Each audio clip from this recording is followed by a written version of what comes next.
मेरी शक्ल सूरत कुछ ऐसी थी कि 2 से 4 लड़कियों के दिल में गुदगुदी जरूर पैदा कर देती थी। कॉलेज की कुछ लड़कियां मुझे देखते हुए आपस में फप्तियां कसती, देख अर्चना कितना भोला है। हमें देखकर अपनी नजरें नीची करके एक और जाने लगता है, जैसे हमारी हवा भी न लगने पाए। डरता है कि कहीं हम लोग उसे पकड़ ना लें। हाय कितना हैंडसम है, जी चाहता है कि अकेले में उससे प्यार करूं। ऐसा मत करना वरना दूसरे लड़के भी तुमको ही प्यार करने लगेंगे। धीरे धीरे समय बीतने लगा था। मैंने ऐसा कोई सबक नहीं पढ़ा था जिसमें प्यार की आग धधकती हो। मैं प्रेम का पुजारी नहीं था, लेकिन खूबसूरती जरूर पसंद करने लगा था। एक दिन उसने खूब सज धज कर चारबत्ती के पास मेरी साइकिल के अगले पहिए से अपनी साइकिल का पिछला पहिया भिड़ा दिया था। शायद वह मुझसे आगे निकलना चाहती थी। उसने अपनी साइकिल एक और खड़ी की और मेरे पास आकर बोली, माफ कीजिए, मुझसे गलती हो गई। यह सुनकर मेरे दिल की धड़कनें इतनी तेज हो गई मानो ब्लड प्रेशर बढ़ गया हो। फिर उसने जब अपनी हथेली से मेरी कलाई को पकड़ा तो मैं उसमें खोता चला गया। दूसरे दिन वह दोबारा मुझे चौराहे पर मिली। उसने अपना नाम अंबाली बताया। मेरा दिल अब उसकी ओर खींचता जा रहा था। प्यार की आग जलती है तो दोनों ओर बराबर लग जाती है। धीरे धीरे वक्त गुजरता गया। इस बीच हमारी मोहब्बत रंग लाई। एक दिन हम दोनों एक ही साइकिल पर शहर से दूर मस्ती में झूमते हुए आगे बढ़ते जा रहे थे। आकाश में बादलों की दौड़ शुरू हो चुकी थी। मौसम सुहावना था और हर जगह हरियाली बिछी थी। अचानक आसमान में काले बादल उमड़ने लगे, जिसे देखकर मैं परेशान होने लगा। मुझे अपनी उतनी फिक्र नहीं थी जितना मैं अंबाली के लिए परेशान हो उठा था, क्योंकि कभी भी तेज बारिश शुरू हो सकती थी। मैंने अंबाली से कहा, आओ अब घर लौट चले। जल्दी क्या है? बारिश हो गई तो भीगने में ज्यादा मजा आएगा। अगर बारिश हो गई तो इस कच्ची और सुनसान सड़क पर कहीं रुकने का ठिकाना नहीं मिलेगा। पास में ही एक गांव दिखाई पड़ रहा है, चलो वहीं चलकर रुकते हैं। अंबाली ने कहा। गांव देखने में नजदीक जरूर है, लेकिन उधर जाने के लिए कोई सड़क नहीं है। पतली पगडंडी पर पैदल चलना होगा। अब तो जो परेशानियां सामने आएंगी बर्दाश्त करनी ही पड़ेंगी। अंबाली ने हंसते हुए कहा।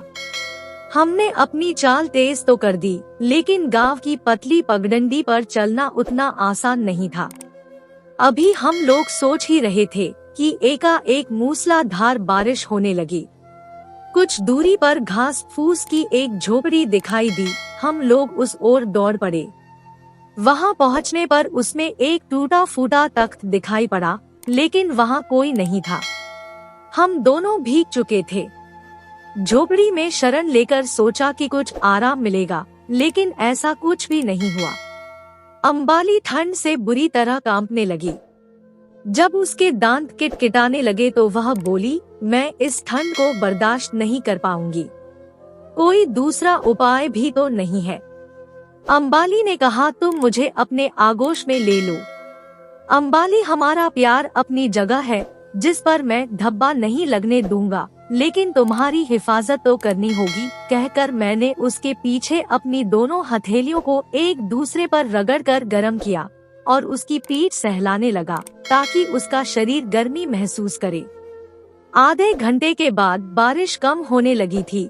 अंबाली पूरी तरह नींद के आगोश में जा चुकी थी, तो मैंने उसे जगाना ठीक नहीं समझा। 1 घंटे बाद मैंने उसे जगाया, तब तक बारिश बंद हो चुकी थी। अंबाली ने मुस्कुराते हुए पूछा, तुमने मेरे साथ कोई शैतानी तो नहीं की? थोड़ा रुककर वह कहने लगी, तुम्हारा सहारा पाकर मुझे नई जिंदगी मिली है।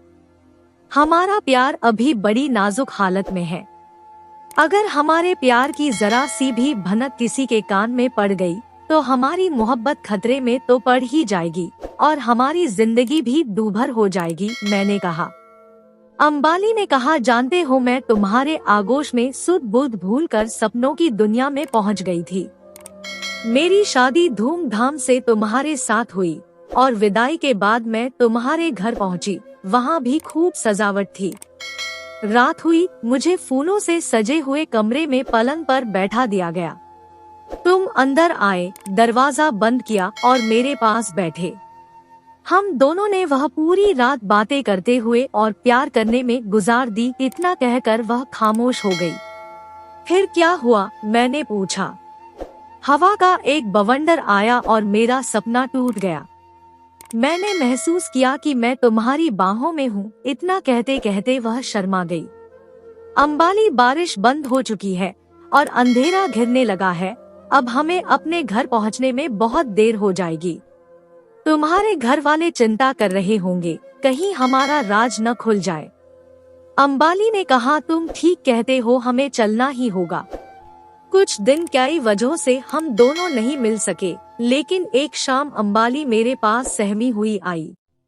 मैंने उसके चेहरे को देखते हुए पूछा, आज तुम बहुत उदास हो। आज मेरा मन बहुत भारी है। मैं तुम्हारे बिना कैसे जी सकूंगी। कहीं मैं खुदकुशी न कर बैठूं, क्योंकि उसके सिवा कोई रास्ता नहीं सूझता, कहकर अंबाली रो पड़ी। ऐसा क्या हुआ? मेरे घर वालों को हमारे प्यार के बारे में मालूम हो गया और अब मेरी शादी तय हो चुकी है। लड़का पढ़ा लिखा रईस घराने का है और अगले महीने की तारीख भी तय हो गई है।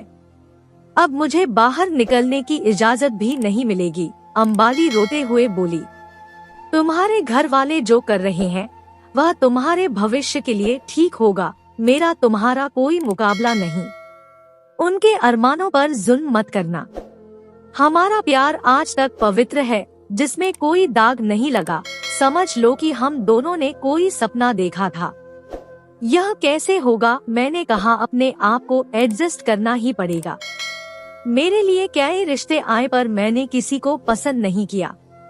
उसके बाद मैं तुम्हें अपना दिल दे बैठी। अब तुम मुझे भूल जाने के लिए कहते हो। मैं तुम्हें बेहद प्यार करती हूँ। मेरा प्यार मत छीनो, मैं तुम्हें भुला नहीं पाऊंगी। क्या तुम मुझे तड़पते देखते रहोगे? मैं तुम्हें हर कीमत पर हासिल करना चाहूंगी। कुछ दिन हम लोग अपना दुखी मन लेकर समय बिताते रहे। किसी काम को करने की इच्छा नहीं होती थी। अंबाली की माँ से उसकी हालत देखी नहीं गई। वह इकलौती लाडली थी। उन्होंने अपने पति को बहुत समझाया। अंबाली के पिता ने एक दिन हमारे यहाँ संदेशा भेजा, आप लोग किसी दूसरे किराए के मकान में दूर चले जाइए, ताकि दोनों लड़के लड़की का भविष्य खराब ना हो। हमें दूसरे मकान में शिफ्ट होना पड़ा। 3 महीने तक हम एक दूसरे से नहीं मिले, लेकिन चौथे महीने अंबाली के पिता मेरे पिता से मिलने आए और साथ में मिठाई भी लाए थे। बाद में उन्होंने कहा, रिश्ता वही होगा जहां अंबाली चाहेगी, इसलिए 2 साल में उसकी पढ़ाई पूरी हो जाने पर विचार होगा। आप लोग दूर चले आए तो हम दोनों की इज्जत नीलाम होने से बच गई, वरना ये आजकल के लड़के लड़की माँ बाप की नाक कटा देते हैं। मेरे पिता ने उनकी बातों को सुना और हंसकर टाल दिया। 1 साल बीत जाने पर मेरा चुनाव एक सरकारी पद पर हो गया और मेरी बहाली दूसरे शहर में हो गई। मेरी शादी के कई रिश्ते आने लगे और मैं बहाने बनाकर टालता रहा। आखिर में मेरे पिता ने झला कर कहा, अब हम लोग खुद लड़की देखेंगे, क्योंकि तुम्हें कोई लड़की पसंद नहीं आती। अगर तुमने हमारी पसंद को ठुकरा दिया तो हम लोग तुम्हें अकेला छोड़कर चले जाएंगे।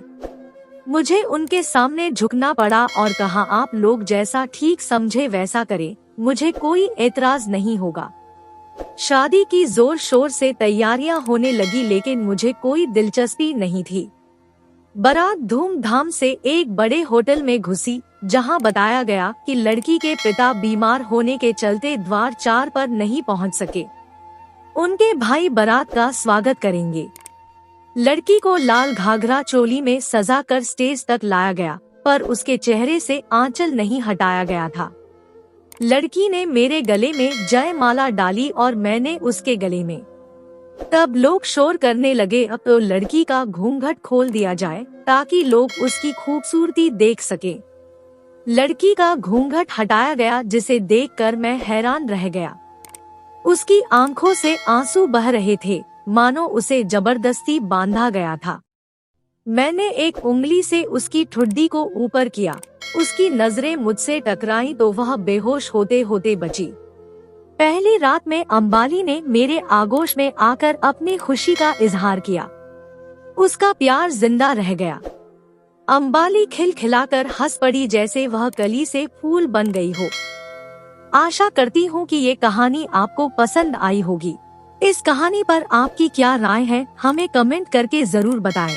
कहानी पसंद आई हो तो लाइक और शेयर करना बिल्कुल ना भूलें। चैनल पर नए हैं तो चैनल को सब्सक्राइब जरूर करें। कहानी सुनने के लिए आपका बहुत बहुत धन्यवाद।